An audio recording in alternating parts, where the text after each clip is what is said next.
வணக்கம் மக்களே, welcome to the பென்சர் show. இன்னைக்கு ஷோ நம்ம பார்க்க போறது பைரதி ரணகள் அப்படின்ற ஒரு கன்னட மூவியோட ரிவ்யூ. இந்த படம் பாத்தீங்கன்னா இந்த வீக்கெண்ட் தியேட்டர்ஸ்ல அவைலபிளா இருக்கு அண்ட் தமிழ் டப்பிங்கோட அவைலபிளா இருக்கு. இந்த படம் மஃப்டி அப்படின்ற கன்னட படத்தோட ஆக்சுவல் ப்ரீக்வல் தான். அதாவது தமிழ்ல 10 தலை அப்படின்ற ஒரு படம் வந்துச்சுல, அதுல சிம்பு கேரக்டரோட முன்கதையை சொல்லக்கூடிய ஒரு கதை அப்படின்னே சொல்லலாம். ஆக்சுவலா இந்த படத்துல சிவராஜ்குமார் தான் லீட் கேரக்டர் பிளே பண்ணிருக்காரு. சிவராஜ்குமார் ரோனாப்பூர் அப்படின்ற ஒரு பகுதியை சார்ந்தவரா இருப்பாரு. அந்த பகுதியில பேசிக் ஃபெசிலிட்டிஸ் கூட இல்லாம இருக்கும். அதுக்காக அவரோட அப்பா நியாயம் கேட்டு நிறைய டைம் முறையீடு எல்லாம் போட்டிருப்பார் கவர்மெண்ட் ஆஃபீஸ்ல. பட் அதுக்கு பலன் அப்படின்றதெல்லாம் கிடைச்சிருக்காது. நம்மால் என்ன பண்ணுவார்னா, சின்ன வயசுலேயே அந்த கவர்மெண்ட் ஆஃபீஸ்க்கே போய் அங்க பாம்பு வச்சுட்டு வந்துடுவாரு. அந்த பாம்பு வெடிச்சிருது அண்ட் இவரும் கைது பண்ணப்படுறாரு. கிட்டத்தட்ட 21 வருஷங்கள் ஜெயில் தண்டனை அனுபவிக்கிறாரு. அந்த டைம்ல இவர் சட்டம் படிக்கிறாரு அங்கிருந்து அண்ட் சட்ட மேதையாவே மாறிடுறாரு அப்படின்னே சொல்லலாம். வெளியே ரோனாப்பூர் பகுதிக்கு ஏதாவது செய்யணும் அப்படின்றதுக்காக அங்க இருக்கக்கூடிய பிரச்சனைகளை லீகலா ஹேண்டில் பண்றாரு. அந்த பகுதி அந்த பீரியட் ஆஃப் டைம்ல நல்லாவே டெவலப் ஆயிருக்கு. காரணம் ஸ்டீல் அப்படின்றது அங்க ஒரு நேச்சுரல் ரிசோர்ஸாவே இருக்கு. அதனால நிறைய ஸ்டீல் ஃபேக்டரிஸ் உருவாயிருக்கு. ஆனா இது எல்லாமே ராகுல் போஸோட கண்ட்ரோல்ல தான் இருக்கு.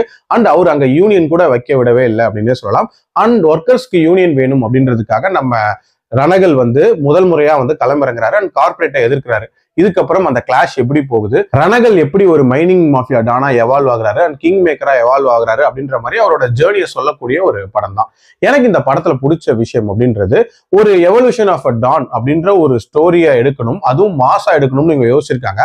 அதுக்கு சிவராஜ்குமாரை கேஸ்ட் பண்ணதுக்கு அப்புறமாட்டே ஆல்மோஸ்ட் பாதி வேலை முடிஞ்சிருச்சு அப்படின்னே சொல்லலாம். ஏன்னா அவரோட ஸ்கிரீன் பிரசன்ஸே அந்த மாஸ்னஸ் அப்படின்றத கொடுத்துருது.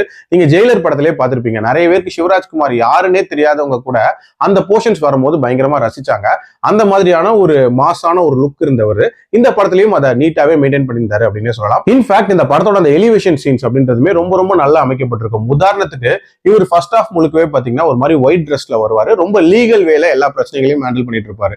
அண்ட் செகண்ட் ஹாஃபுக்கு முன்னாடி அந்த இன்டர்வல் பிளாக் இருக்குல்ல, அப்போ ஒரு டிரான்ஸ்ஃபர்மேஷன் ஆகும். அப்போ அவர் அந்த black dress and black waist இருக்குல்ல, அதை போட ஆரம்பிப்பாரு. அதுக்கப்புறம் ஒரு மெகா ஃபைட் ஒன்று வரும். அந்த ஃபைட் பயங்கர மாசா இருக்கும்.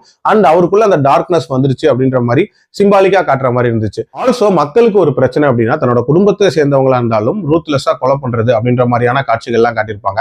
அண்ட் எதுக்காக ஒரு கிங் மேக்கரா மாறுறாரு அப்படின்ற அந்த மொமெண்ட்டும் ஜஸ்டிஃபை பண்ற மாதிரி இருந்துச்சு. அண்ட் விஷுவலாவும் நல்ல நீட்டா எடுத்த ஒரு படம் தான். பட் ஓவரால் பார்க்கும்போது இந்த மாதிரி எல்லா விஷயங்களையும் கவர் பண்ணியிருந்தாலும் அந்த கதையை சொன்ன விதம் அப்படின்றது பெரிய லெவல்ல சுவாரஸ்யமாலாம் இல்லவே இல்லை. இன்ஃபேக்ட் ஆல்ரெடி நம்ம பார்த்த மாதிரியான ஒரு கதைக்களம் தான் அப்படின்னு சொல்லலாம். அண்ட் ட்விஸ்ட் அண்ட் டர்ன்ஸும் இன்னும் கொஞ்சம் வச்சிருந்திருக்கலாம். அண்ட் எமோஷனல் கனெக்ட் இன்னுமே கண்டிப்பா பெட்டரா இருந்திருக்கலாம். எஸ்பெஷலி அந்த லவ் போர்ஷன்லாம் பாத்தீங்க அப்படின்னா ரொம்ப ஆடா தெரிஞ்சிச்சு அப்படின்னே சொல்லுவேன். இந்த விஷயங்கள்லாம் இன்னும் கொஞ்சம் பெட்டரா பண்ணி இன்னுமே கிறிஸ்பான ஒரு கதையை கொடுத்திருந்தாங்கன்னா எல்லா ஆடியன்ஸ்க்கும் பிடிக்கிற மாதிரியான ஒரு கதையா இருந்திருக்கும். பட் இப்போதைக்கு சிவராஜ்குமார் ஃபேன்ஸை சாட்டிஸ்ஃபை பண்ற மாதிரியான ஒரு ப்ரீக்வலா தான் இந்த படம் வந்திருக்கு அப்படின்னே சொல்லுவேன். என்னோட ரேட்டிங் இந்த படத்துக்கு 2.75 out of 5. அடல் கண்டென்ட்டை பொறுத்த வரைக்கும் பிளட் ஷெட் சீன்ஸ் அப்படின்றது இருக்குமே தவிர மற்றபடி பார்க்கலாம். மீண்டும் அடுத்த விமர்சனத்தில் சந்திக்கிறேன். நன்றி, வணக்கம்.